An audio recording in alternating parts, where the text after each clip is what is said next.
Enggak, maksudnya perempuan mana dulu yang menolak poligami? Kan case-nya ada. Kalau case-nya nggak ada, saya nggak bisa kasih ini pendapat. Kalau saya sendiri, saya tidak berhak menolak apa yang Allah putuskan, diizinkan dan dihalalkan Good. gitu. Udah dijawab. Bagaimana saya Itu juga udah tidak dijawab. bisa menolak. Itu udah Tapi dijawab. enggak, bentar Bang. Kita kan di sini sharing ya. Saya mau kita terfokus bahwa ketika kita bicara perilaku orang lain, maka tidak ada satupun orang yang berhak memberikan paparan motivasi kecuali si pemilik perilaku itu. Ketika semua dikatakan perempuan menolak poligami, saya bingung nih, wanita yang mana udah berapa? Sudah berapa presentasi misalkannya adakah lalu dihembuskan tidak ada perempuan yang mau dipoligami? Siapa bilang? Semua perempuan menolak dipoligami. Ya, perempuan yang mana? Semua. Jadi diksi-diksi ini tuh saya tidak mau luluskan gitu loh. Kenapa? Diksi seperti inilah menjadi syubhat kemudian bagi kaum kufar menyerang agama Islam. Saya nggak tahu gitu loh penelitian apa yang telah dilakukan sehingga muncul kesimpulan bahwa semua perempuan menolak poligami gitu. Makanya ini yang kita bahas. Kalau tidak ada datanya berarti itu bukan masalah. Nggak ada masalah, nggak usah dibahas. Karena datanya nggak ada.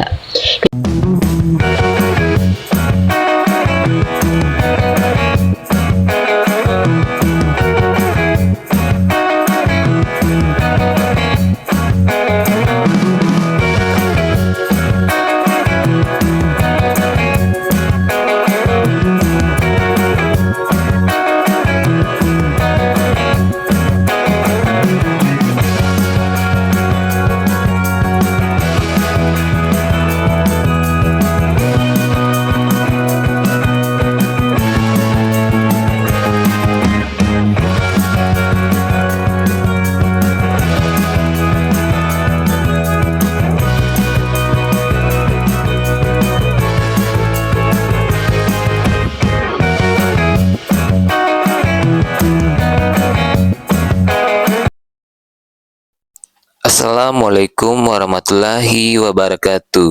Bertemu lagi dengan channel Kristologi Muslim, channel yang akan memperlihatkan diskusi dan debat lintas agama. Di sini saya ceritakan sedikit ringkasan diskusi para apologet Islam, di mana di tempat terjadinya diskusi ini di Rom Christian Immanuel, yang dimana narasumbernya Unirifa yang bertema poligami dalam Islam dan Kristen. Apakah di antara kedua agama ini mengajarkan poligami? Dan apakah itu baik bagi wanita jika mereka dipoligami? Dan lagi, semua wanita apakah diharuskan dipoligami? Di sini Unirifa juga ditemani teman-teman Islam lainnya berbagi ilmu dan pengetahuan tentang poligami juga. Sedikit di sini Unirifa menjelaskan, tidak semua wanita itu mau dan tidak mau dipoligami, tergantung si wanita dan si suaminya, apakah ia mampu dan adil kepada istrinya jika mereka dipoligami. Dan pasti si istrinya ini tahu bagaimana keadaan si suaminya ini jika ia dipoligami, mampu dan tidak mampu si suami. Kalau Unirifa mengatakan jika ia dipoligami, ia mau asalkan suaminya ini mampu secara materi dan adil. Nah, daripada penasaran dengan ilmu dan pengetahuan dari Unirifa, mari kita tonton saja videonya sekarang. Poligami. Kan di Anisa udah jelas tuh ya, dijelaskan nikahkanlah 2-3. Tapi yang terjadi kan bicara perasaan nih, nih Bang Iman nih, mungkin kita sama laki-laki.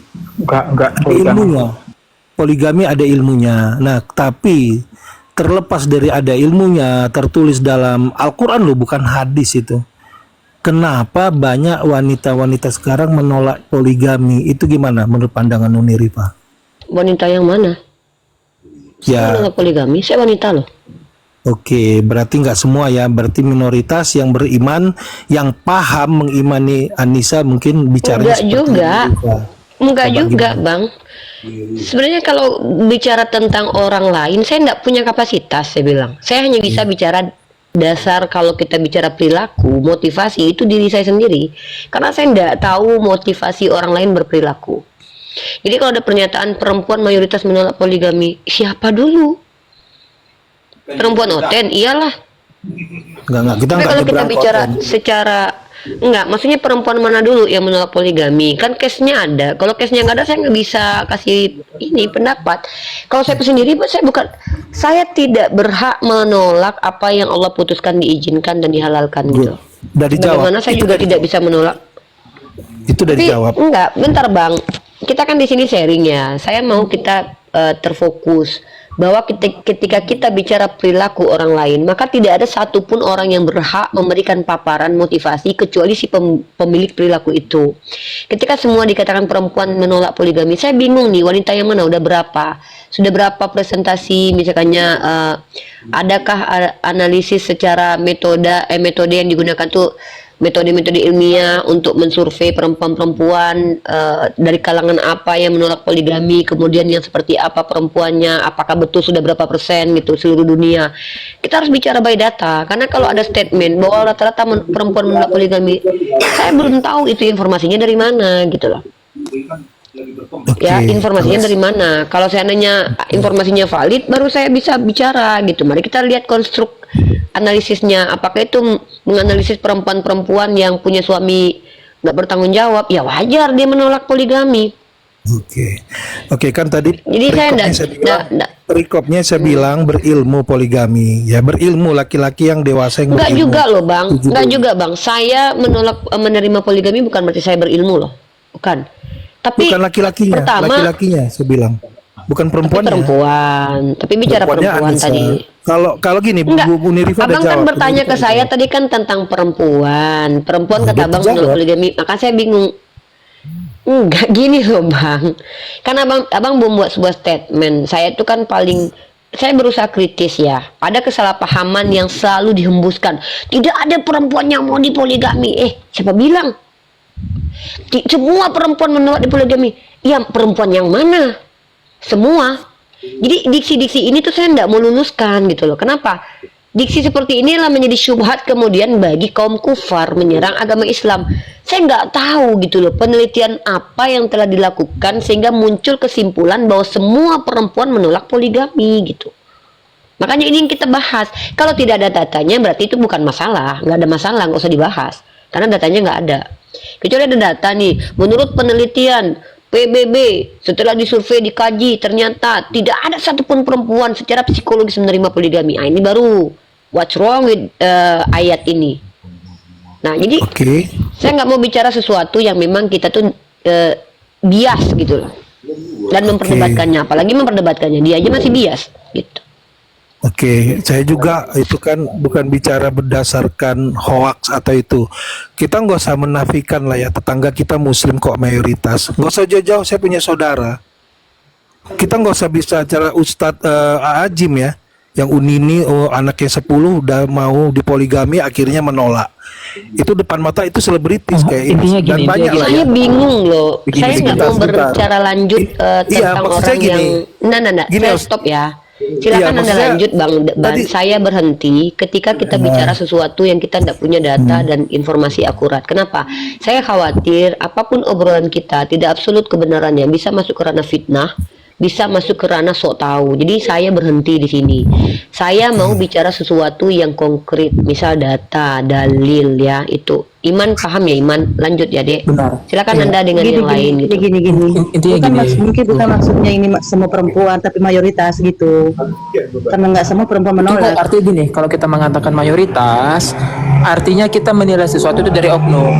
Nah, sementara saya sama Nerifa itu sepemahaman, menilai sesuatu itu bukan dari perilakunya, tapi ajarannya. Kalau kita menilai Islam dari Muslim, maka Islam itu bisa jadi buruk karena kita menilai perilaku dari Muslim. Muslim adalah orang yang melakukannya, orang yang menganutnya. Tapi kalau kita melihat dari ajarannya yaitu Islam, maka tidak ada kesalahan. Ini sempurna. Ajarannya sangat balance. Bahkan setiap permasalahan itu ada jawaban, ada penyelesaian.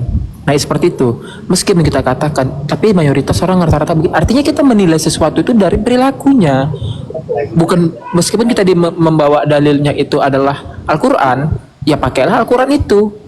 Jadi ya apa katakan Nerifa, sesuatu yang sudah dihalalkan tidak mungkin aku haramkan.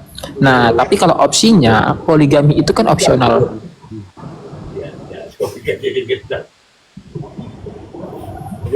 Orang Wah, ini bahas poligami ternyata bahaya. Kena peringatan. Ya, sebenarnya gini ya, kalau ini masuk di ranah ini ya.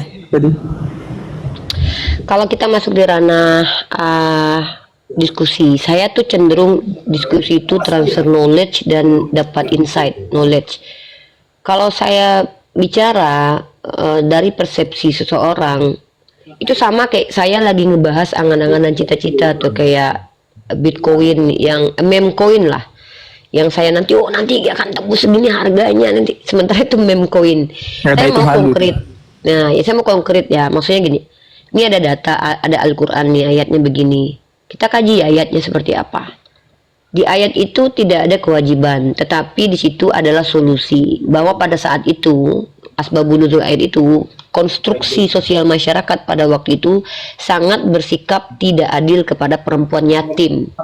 Di mana perempuan yatim itu ketika dinikahi, kasus-kasus yang beredar pada waktu itu dan seolah menjadi kebiasaan dan seolah menjadi tradisi, ketika dinikahi karena dia tidak punya ayah, dia akan diambil hartanya.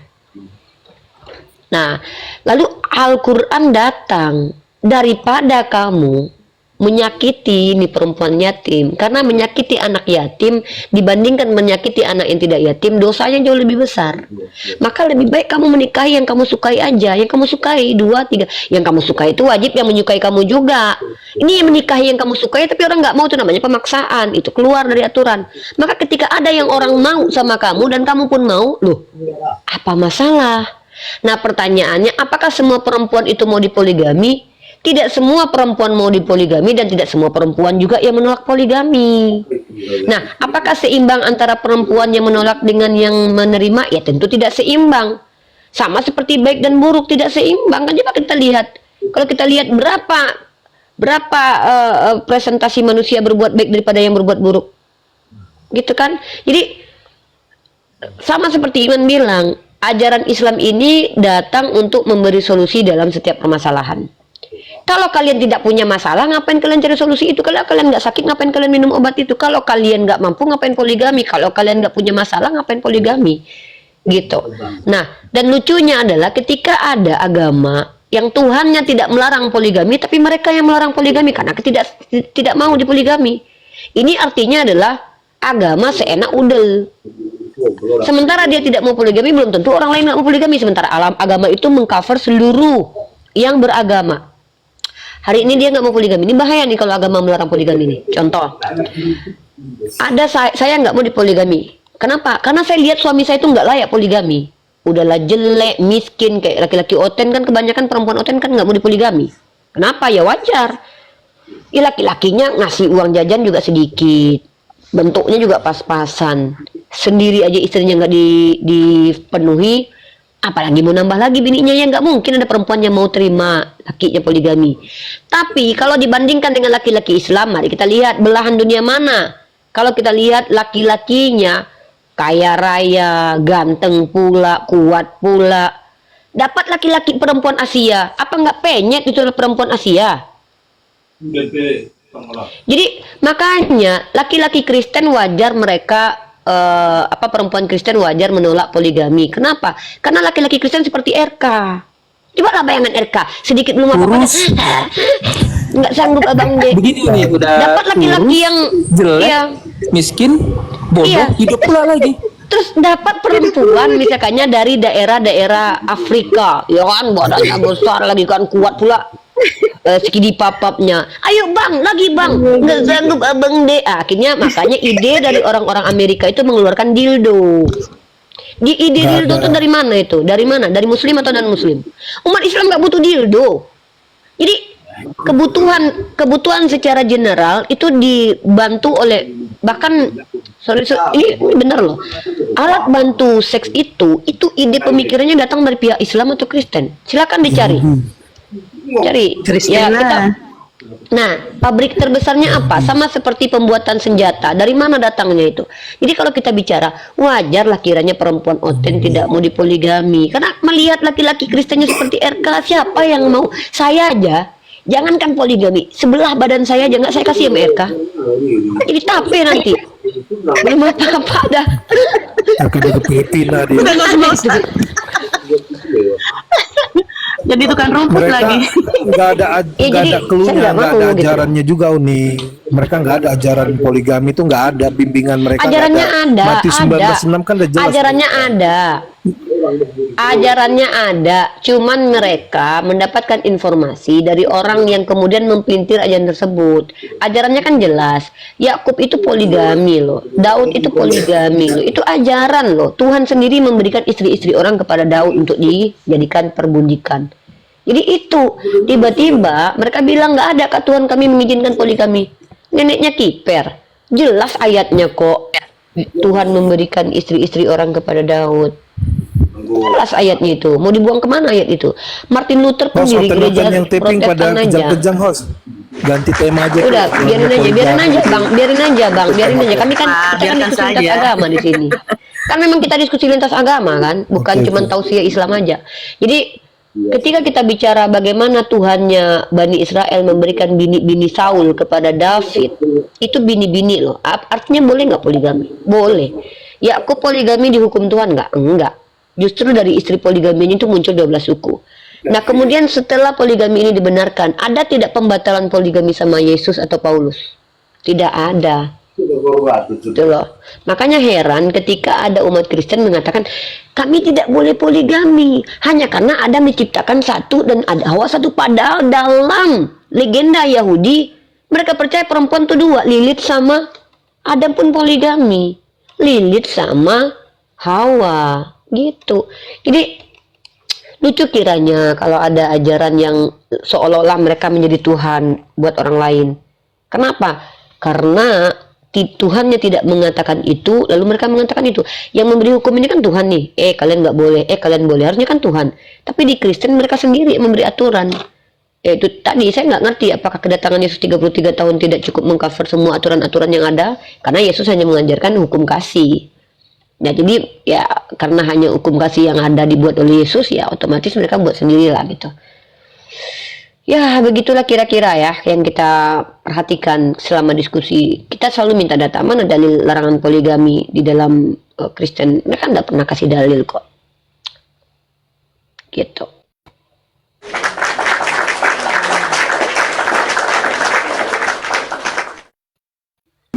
Ya, jadi buat para Oten ya, karena memang Oten ini dibekali dengan akalan sedikit, aku bantu terjemahkan nih, biar paham bahasa yang sebenarnya nggak akademis, bahasa Uneriva itu bisa dipahami. Cuman untuk kapasitas Oten, memang butuh terjemahan itu untuk memahaminya. Jadi dalam Islam, poligami diperbolehkan tapi tidak dianjurkan. Sama seperti perceraian. Perceraian itu diperbolehkan, tapi perceraian itu hal yang dibenci oleh Allah. Seperti itu. Jadi poligami dalam Islam itu opsional. Misalnya kamu punya istri tidak bisa mengandung, nah itu boleh. Tapi kalau istrinya masih sehat walafiat, masih bisa dirawat, subur juga, ya ngapain poligami? Tapi kalau Artinya- kayak Uni ya kan, Ngapain? Jadi gini, Uni yakin lah kalau Uni jadi istri si Iman nggak akan mau dia poligami. Kenapa? Saya sulit untuk tidak dicintai gitu loh.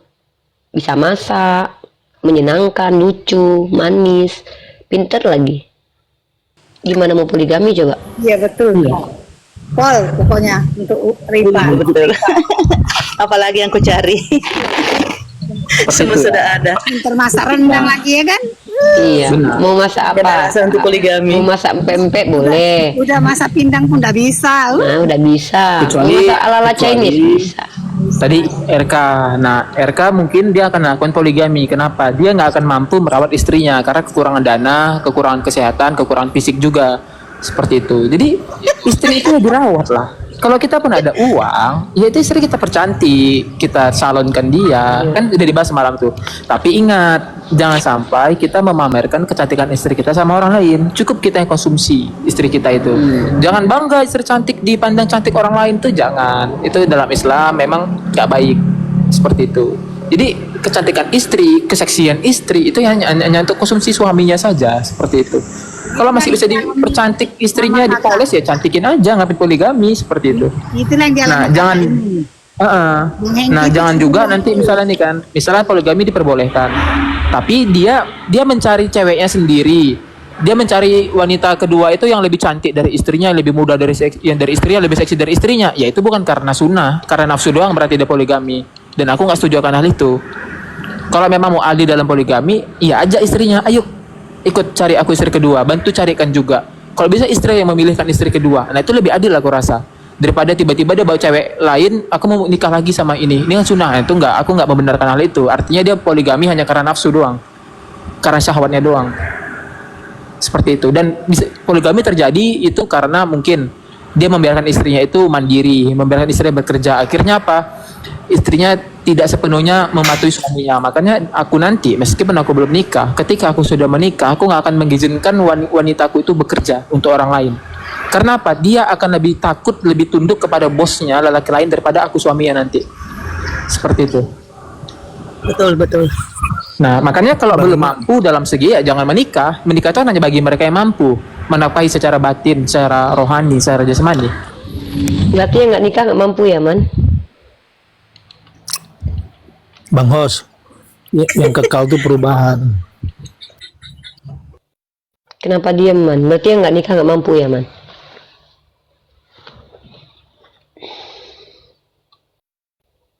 Pilihan atau nggak gini loh, Man. Kalau masalah mampu dan nggak mampu itu masih dibenarkan dalam Islam loh. Tapi masalah pilihan ini terkadang yang dihukumi gitu loh, karena itu ada niat dan motivasi. Jadi Uni lihat sama kemarin ya, Meta AI ya, kenapa laki-laki tidak menikah? Ternyata yang paling banyak itu jawabannya karena mereka nggak mau terikat. Begitu.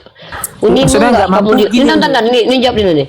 Uni jawab, kamu mau nggak dipoligami? Mau lah, kalau lakinya keiman ini pengusaha ganteng, siapa nggak mau coba? Kan ini jawaban saya. Jawaban saya jangan diintervensi. Jadi saya kalau suaminya kayak seger-seger, jangankan dipoligami, jadi bininya aja aku nggak mau. Tapi kalau keiman ini kayak Bang Jibril, kayak Bang Zuma, mau nggak dipoligami? Ya mau lah.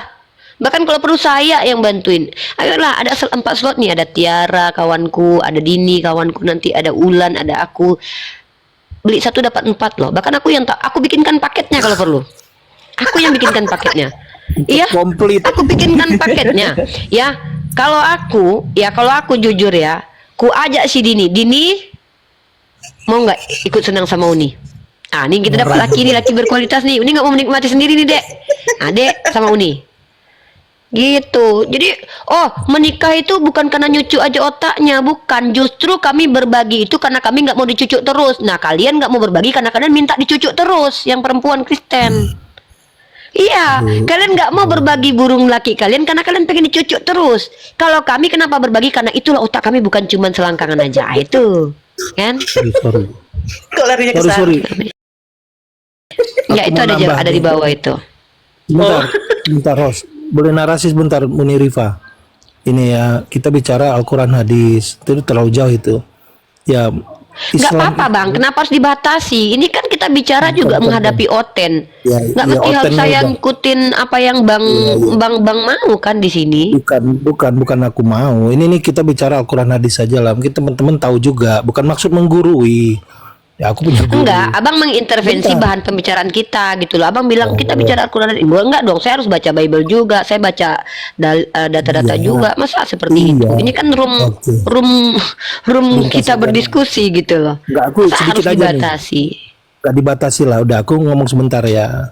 Dalam Islam kita itu laki-laki atau perempuan kan diarum udah jelas ya, berpasang-pasangan. Jadi iman seorang Islam itu belum nikah tuh baru setengah. Setelah dia menikah, penuhlah imannya. Itu aja Uni Rifa. Terima kasih. Ya, jadi kita di sini ya bicara apapun asal kita bertanggung jawab dengan omongan kita, itu aja. Nah, karena ini forum publik. Lagi pula setahu saya forum iman ini forum yang tidak mengikat dengan hanya Islam aja yang dibahas, enggak. Apalagi saya seorang kristolog juga gitu. Jadi saya harus mengkomparasi, membuka cakrawala berpikir kawan-kawan Oten yang selama ini terkungkung dalam lemak doktrin. Contoh, berarti kalau otaknya poligami berarti pikirannya cuma selangkangan aja. Lu siapa bilang? Coba pikirnya pakai logika. Kalau seandainya perempuan Islam itu mau dipoligami, suaminya 4 atau 1? Suaminya cuma 1. Dia harus berbagi malam dengan istri-istri yang lainnya. Maka di sini menunjukkan perempuan Islam itu tidak hanya memikirkan biologi saja dengan mau dipoligami. Justru kebalik, kalau ada perempuan Kristen yang tidak mau berpoligami karena dia pengen malam-malamnya terus bersama lakinya. Ini bedanya kita. Ini yang kalian melempar kepada kami, melempar, tetapi lemparan kalian tuh membalik ke wajah kalian sendiri gitu loh. Nggak kena kami nggak kena. Ini pakai akal nih. Perempuan-perempuan mulia dari kalangan Islam itu, kenapa mereka mau dipoligami? Coba, ada alasannya. Kalau kita lihat Mat Peci lah. Mat Peci itu kan salah satu YouTuber tuh yang istri pertama mencarikan istri kedua. Dia siap berbagi loh. Dia berbagi apapun dengan perempuan lain. Karena dia ingin merasa, ketika dia sudah tahu suaminya berkualitas, dia berbahagia dengan suaminya. Kemudian dia bagi kebahagiaannya dengan perempuan lain. Ini luar biasa loh. Tapi di Kristen itu nggak mau mereka. Makanya ada beberapa alasan, tergantung siapa lakinya. Bisa jadi lakinya terlalu miskin, terlalu jelek ke RK. Ya kan? Atau suaminya terlalu hebat sehingga dia nggak mau berbagi. Pokoknya buat dia aja semuanya. Harta lakinya, barang lakinya, semua buat dia aja. Ada dua kemungkinan itu. Nah gitu. Jadi kenapa perempuan muslim itu perempuan yang mengizinkan suami berpoligami? Karena goalnya bukan dunia lagi. Goalnya bukan dunia lagi. Itu perempuan hebat. Beda sama kalian. Gitu ya. Balik gitu ya. Kongsikan suamimu, Rifa. Yes. Saya akan kongsikan suami saya dengan orang yang saya cintai. Seperti Tiara misalnya. Ada adik saya Tiara itu ya. Bahkan kamu nggak tahu ya proposal apa yang sudah saya ajukan. Kami berempat tuh satu paket. Cebi, aku, Tiara, Wulan. Nah, kemarin Cebi udah gak mau keluar, si Dini masuk. Kami satu paket. Ya. Jadi kami satu paket. Wah, kok sesat? Kok lucu kalian? Giliran orang yang memilih bahagia rumahnya kok kalian yang repot gitu. Mentang-mentang kalian pihak Oten nggak ada satupun yang mampu untuk poligami, kok kalian nyalahin Islam yang laki-lakinya mampu poligami gitu. Tuhan kalian itu nggak bisa hadir tanpa poligami loh. Emangnya bisa Yesus hadir tanpa ada poligami Yakub gitu? Kalau bukan Yakub itu berpoligami dengan dua adik-beradik, kalian pikir Tuhan kalian punya silsilah gitu? Jadi Yesus itu ngajarin ajaran sesat. Berarti Yahudi itu ajaran sesat. Perjanjian lama itu ajaran sesat berarti. Nih saya kasih datanya nih. Ya, yang sesat tuh ini nih, ya, gitu. Saya sepakat. Ya, mengambil bini orang tuh sesat. Nih kita kasih data nih. Ini yang sesat nih kalau menurut saya ya. Tapi ini bukan cuma saya pribadi nih. Pasti universal pun akan mengatakan ini sesat. Yang sesat itu adalah Tuhan yang ngambil bini orang. Kalau nih, telah kuberikan isi rumah tuanmu kepadamu dan istri-istri tuanmu ke dalam pangkuanmu. Ini Tuhan yang kasih loh. Tuhan memberikan bini orang kepada manusia. Ini baru sesat. Ini baru sesat gitu loh. Kalau ada perempuan yang mau dinikahi oleh laki-laki, itu nggak sesat karena itu mau sama mau, suka sama suka. Sejak kapan itu bisa dikatakan sesat? Faktanya kalau kita lihat banyak yang poligami. Bahkan tokoh-tokoh Bible sendiri, apakah mereka sesat? Gitu. Gitu loh ya. Coba ada nggak di kitab kalian dilarang poligami? Nggak ada. Nah kalian itu bicara karena kalian itu sedang nih ya. Kenapa perempuan Kristen mengatakan aja sesat? Karena itu tadi kalian perempuan-perempuan yang mungkin menimbang laki kalian. Kalian tengok laki kalian pas saya lagi bicara poligami. Kalian lihat laki kalian udah lutut goyang-goyang, makan juga kurang-kurang dikasih, suka nampar, mabuk, ya kan? Selingkuh. Ya, tiba-tiba mau poligami, oh tidak muksin alatas gitu. Tapi kalian tidak tahu bagaimana laki-laki muslim. Coba kalian perhatikan, para apologet Islam itu bahkan diizinkan poligami, maka lebih banyak yang jomblo daripada yang udah menikah. Nah itu berarti apa? Bahkan ketika kami diizinkan pun memakan makanan enak pun kami nggak mengikuti hawa nafsu. Dan kalian tahu nggak perbandingan apologet Kristen dan Islam itu baina sama wasumur. Coba perhatikan, muka RK sama muka Immanuel lah. Atau muka si Yoga sama muka si Presiden King lah. Duh, jauh kali bah. Ini saya masuk ke ranah logika ya. Ini wajar kalian sakit hati sih. Gitu. Ya yang mau diskusi naik ke atas lah. Di bawah typing sambil sakit hati. Percuma kalian ngomong kayak gitu juga ngerontokin bulu saya kok. Saya tetap bahagia kok di sini. Saya tetap hanya memikirkan orang yang mencintai saya kok. Kami tuh nggak, yang tidak boleh itu kami mempoligamikan Tuhan. Ya, kami nggak boleh mempoligamikan Tuhan. Gitu. Iman silakan dilanjut. Iya benar.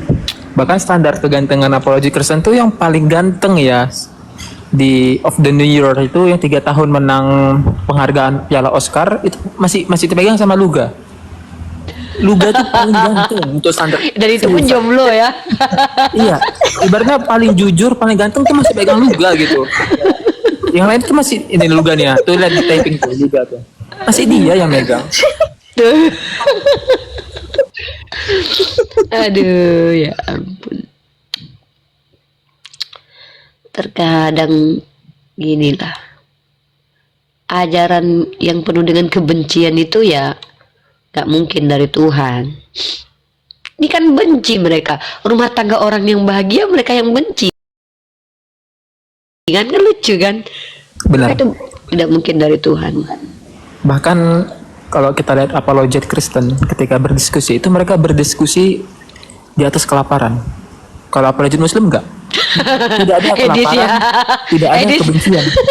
Iya, seriusan. Edis lo yang kasihan lo. Debat karena dia pengen bayar kontrakan.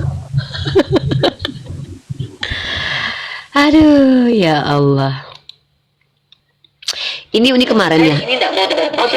Ada diskusi kemarin ini. Gimana nih ya? Ini kasihlah ayat. Kita bahasin dulu ya. Oke, kalau saya salah tunjukkan yang benarnya mana narasinya. Jelas nggak, Iman? Dengarkan narasi saya. Narasinya adalah tadi seperti saya Suara hati, Kurang. suara hati kecil gitu. dalam sosial, politik itu Tapi nggak ganggu ya? mengontrol masyarakat disebut dengan crowd of control ya. Nah, itu adalah istilah dari gagasan ide pembelajaran yang kami dapatkan bahwa yang dulu saja di dulu ya, saja di dulu. Jadi Uni menceritakan tentang agama digunakan untuk mengendalikan masyarakat itu memang ada hal-hal seperti itu. Contoh kayak apa namanya crowd of control ya apa? Crowd of control, mengendalikan masyarakat dengan menggunakan dalil agama gitu. Nah ini bahwa secara eksplisit itu ada dalam Roma pasal 13 nomor 1, di mana Paulus mengajak pengikutnya untuk patuh kepada pemerintah. Apapun pemerintahnya, baik pemerintah yang baik atau tidak, karena segala pemerintahan itu menurut Paulus datang dari Tuhan. Nah padahal pada waktu itu konteksnya Paulus itu kan orang Yahudi hidup dalam masa penjajahan. Jadi secara tidak langsung pengajaran Paulus mengajak umat Kristen untuk taat kepada penjajah. Paham nggak? Paham. Dan memang begini. Dulu itu Belanda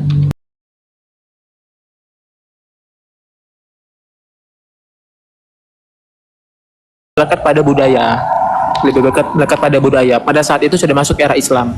Islam sudah masuk, bahkan sudah berkembang pesat. Nah, makanya yang diburu itu adalah para pemuka-pemuka agama. Makanya Belanda mencari opsional itu membawa ajaran Kristen seperti itu. Yang dia tuh pemahamannya ya liberal aja, tidak ada memaksakan, tidak ada ini. Intinya lu ikut aja gitu. Dan itu memang dipakai mereka waktu itu memang untuk yang namanya hierarki Kristen itu, Belanda itu. Kalau paham sejarah itu kurang intinya saya sampaikan itu seperti itu sejarahnya. Jadi Bentar, bentar Iman, kita jawab Rosni Manurung.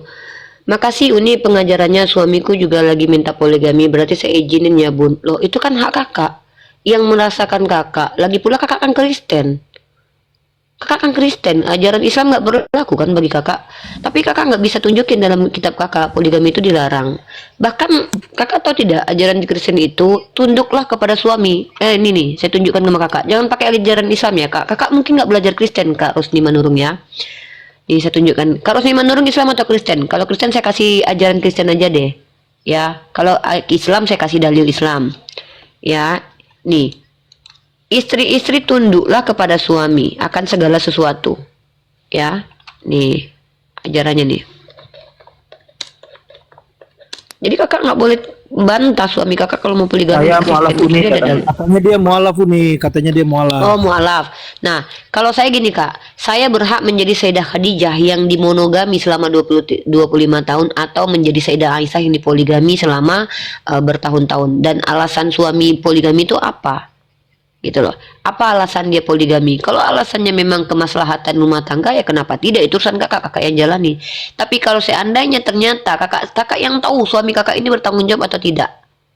Ketika suami kakak sendiri kakak lihat untuk kakak saja nggak bertanggung jawab, terus kakak izinin dia poligami, justru kakak sedang zolim sama diri kakak dan kepada suami. Nggak semua loh izin itu dapat ridho dari Allah loh. Mengizinkan anak makan permen karet itu zolim nggak? Kalau udah tahu kita ada penyakit di situ, kita izinkan anak kita. Nah, ini ketika Anda mengizinkan suami Anda poligami, itu Anda yang tahu kapasitas dan kemampuan suami Anda begitu. Ya, saya nggak berhak menjawab itu karena saya kan nggak lihat suami Anda bagaimana, dan saya nggak tahu bagaimana kondisi rumah tangga kalian gitu. Ya, jangan sama saya minta izin Kak. Anda yang tahu gitu. Tipe seperti apa suami Anda, gitu ya.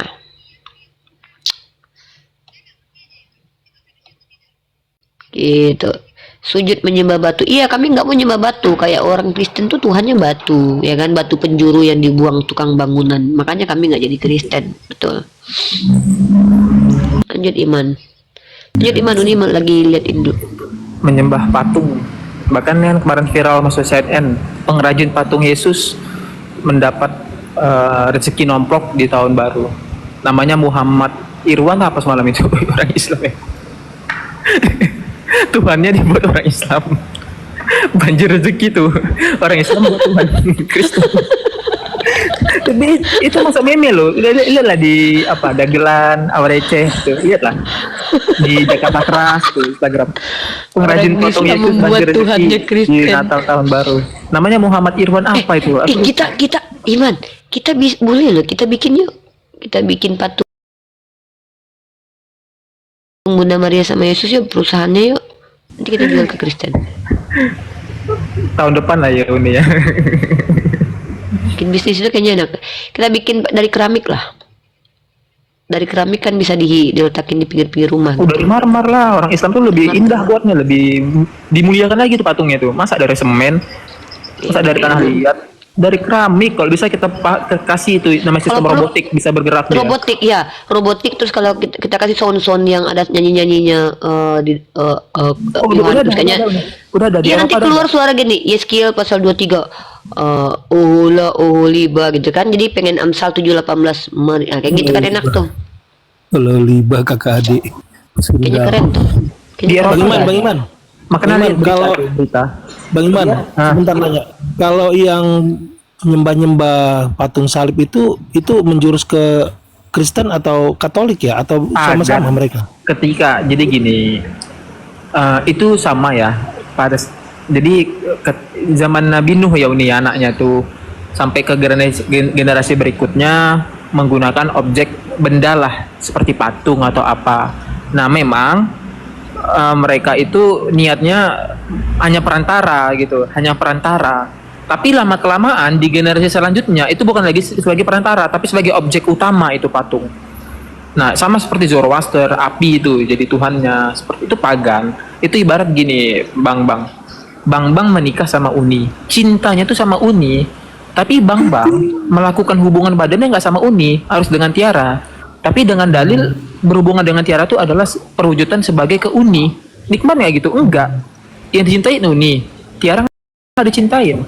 Tapi melakukan hubungannya harus ke Tiara, bukan ke Uni. Kan nggak logik gitu. Sebuah kebodohan sebenarnya. Iya. Maksud saya gini, yang salib-salib sekarang ini yang di parodi-parodiin itu kan kita lihat di gereja-gereja sekarang, ya kan, gereja-gereja sekarang bawa patung salib Yesus lagi disalib. Itu kan, maaf, konteksnya saya dengar Katolik lebih ke nyembah patung Bunda Maria. Kalau Protestan tidak sama sekali. Itu gimana ya? Saya belum paham itu. Yang bawa patung salib itu untuk apa? Itu Kristen apa gitu loh Bang? Maksud saya itu. Kalau kita mau lihat kekristenan yang murni, itu yang di Ortodoks sana, Katolik. Gitu. Protestan itu anak bungsu sebenarnya. Gitu. muncul gara-gara pembangkangan Martin Luther King gitu ya. Mereka tuh alibinya itu tadi bahwasannya ini hanya objek doang supaya lebih hikmat. Artinya mereka tidak ada iman. Karena begini, Bang. Mereka mengatakan dengan adanya itu bentuk itu lebih hikmat, kita bisa membayangkan. Nah, Tuhan ini ya, ini auzubillah, ini saya berandai-andai. Andai kata Tuhan yang sebenarnya turun ke dunia saat ini, maka nggak perlu lagi namanya iman, karena aku udah melihat dia dengan mata telanjang. Oh iya, ada Tuhan, apa gunanya iman? Artinya, nah, fungsi Tuhan tidak terlihat itu dengan kata, salah satunya adalah menunjukkan namanya keimanan. Kita meyakininya nih, kita percaya ini, seperti itu. Nah, mereka dapat hikmahnya ketika ada bentuk, ketika ada perwujudan. Padahal itu bukan perwujudan aslinya. Emang bentuk Yesus seperti itu? Emang bentuk salib seperti itu? Toh Yesus saja mati di pohon, bukan di sayul. Hanya memang ajaran jiplak-jiplak aja. Pagan jiplak, dia tersinggung, dibilang bukan pagan, padahal dia jiplak pagan kan. Itu paganisme lah ya bahasanya, berarti kan nyembah-nyembah patung Pagan, itu namanya triple deity itu, pagan. Lahat Mana, Kuza, Osiris, Jupiter, Horus, Bapa Putra Roh Kudus. Oke, makasih. Lanjut. Kalau Makan jam dalam Yunani itu istilahnya kalau anak dewa tuh demigod, setengah dewa setengah Tuhan, apa setengah dewa setengah manusia.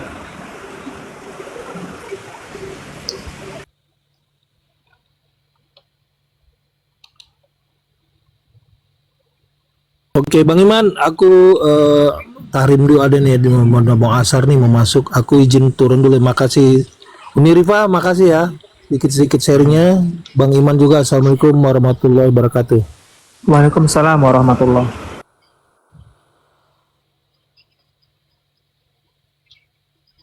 Begitulah. Hei. 16 menit video TikTok bisa ya, Iman? Upload video TikTok. Oh, Iman. 16, nggak tahu sih ini buat 16 menit. Coba wait. Nah, ini teman-teman yang di bawah yang mau naik silakan ya. Sesuai tema Yesus atau Uni Rifa yang Tuhan, seperti itu. Ini adalah sebuah aksioma pertanyaan. Assalamualaikum Umin. Salam Kak Lamanda. Assalamualaikum Bang Kris. Waalaikumsalam warahmatullahi wabarakatuh. Assalamualaikum. Mohon maaf, ini saya Orang pemaaf. ini tadi nggak mau nanya, tapi ya saya tertarik dengan yang tadi Uni bahas ya mengenai poligami tadi.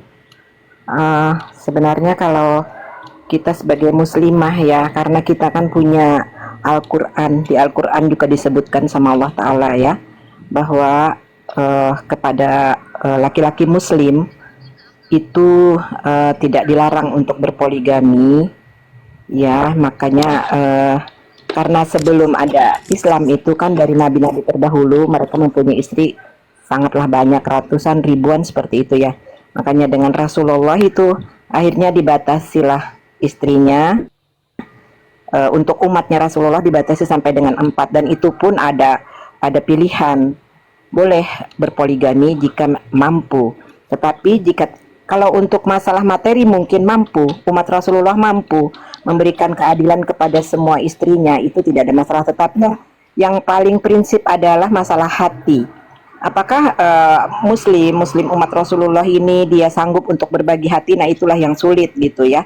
Maka jika tidak bisa adil untuk yang satu, untuk hati tidak bisa membagi adil kepada istri-istrinya, itu juga tidak diwajibkan untuk berpoligami gitu. Jadi jangan menjadikan alasan sebagai muslim itu kita harus berpoligami, itu juga tidak ya. Sebenarnya itu kembali lagi kepada orangnya. Tapi saya setuju sebenarnya sebagai muslimah, jika memang syarat-syarat untuk berpoligami itu sudah dipenuhi oleh suami kita, ya saya rasa dengan alasan yang tepat, semua syarat-syarat yang disebutkan di dalam Al-Quran itu sudah terpenuhi, saya rasa sebagai muslimah kita insya Allah ikhlas ya. Karena Allah juga sudah menyebutkan selain kepada Allah untuk para wanita-wanita yang sudah bersuami, kepada siapa lagi dia sujud?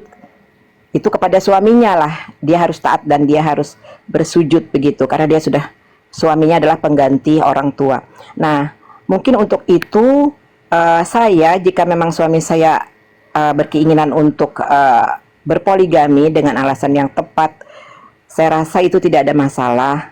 Mungkin saya ikhlas, karena saya sebagai muslimah, jika saya patuh dengan ajaran yang sudah diturunkan oleh Rasulullah kepada umatnya, saya yakin dengan saya ikhlas mengizinkan suami saya untuk berpoligami, maka saya akan mendapatkan surga. Yang penting hati saya ikhlas gitu, tidak tersakiti. Ikhlas saya lahir batin, suami saya berpoligami dan suami saya bisa membagi kebahagiaan kepada wanita-wanita yang lain gitu ya. Saya ikhlas Uni, nggak ada masalah bagi saya. Yang penting materi terpenuhi, cinta kasihnya, yang penting dia bisa nggak dia membagi cintanya untuk ke semua istrinya, itu saja bagi saya, itu nggak ada masalah gitu. Karena kita sebagai muslimah harus patuh dan taat kepada Al-Quran dan kepada Rasulullah sebagai pedoman kita, pemimpin kita sebagai orang muslim. Seperti itu aja sih Uni bagi saya. Nah, saya tadi sebenarnya nggak mau naik Uni, hanya mendengar aja, hanya pengen menyimak aja di bawah gitu. Tetapi nggak tahu saya salah pencet kali ya, sehingga saya bisa naik ke atas. Mungkin saya menyampaikan seperti itu saja. Saya ucapkan Uni, semoga sehat selalu. Uni istiqomah untuk tetap mengajarkan apa yang kita ini mungkin sebagai Islam yang dari lahir. Banyak yang kita tidak tahu, sekarang kita sudah tahu gitu ya, mengenai agama kita sendiri, mengenai agama kawan kita yang di sebelah. Begitu kita jadi tahu apa itu Islam, apa itu Kristen, kita jadi lebih tahu, alhamdulillah. Dan saya sangat senang sekali banyak orang-orang yang cerdas dari agama sebelah itu ternyata memang dia pakai akalnya yang sehat, dia memilih Islam adalah salah satu kebenaran agama yang benar yang diridhoi oleh Allah Subhanahu wa taala. Mungkin saya rasa itu, saya ucapkan Uni selamat berjuang, Bang Kris juga istiqomah di jalannya, semoga selalu sukses, semoga Allah Subhanahu wa taala selalu melindungi dan melancarkan perjuangan kalian. Amin. Ya Allah, saya selalu berdoa untuk kalian semuanya. Mungkin itu saja Uni. Bang Kris tolong saya diturunkan saja karena saya tidak tahu mau turunnya bagaimana ini. Iya Bu. Turunkan saja ya. Sukses selalu kepada Bang Kris, kepada Uni dan kepada yang lain-lainnya. Insyaallah Allah Ta'ala ridho kepada kalian semua. Amin. Amin ya rabbal alamin. Assalamualaikum warahmatullahi wabarakatuh. Mohon diturunkan ya. Waalaikumsalam warahmatullahi wabarakatuh. Sampai di sini dulu videonya. Terima kasih kepada kalian semua yang menyaksikan diskusi ini sampai habis. Bagaimana pendapat kalian tentang poligami dalam Islam dan Kristen? Apakah poligami itu baik dan berguna dalam kehidupan berumah tangga? Berikan masukan dan sarannya di kolom komentar. Tapi yang pastinya dulu, Allah sudah memperbolehkan kita umat Islam untuk berpoligami. Mungkin saya akhiri video ini dan saya doakan semoga kita semua diberikan kesehatan, kebahagiaan selalu dan dilindungi dan dijaga Allah sampai meninggal dalam keadaan Islam sesungguhnya. Assalamualaikum warahmatullahi wabarakatuh.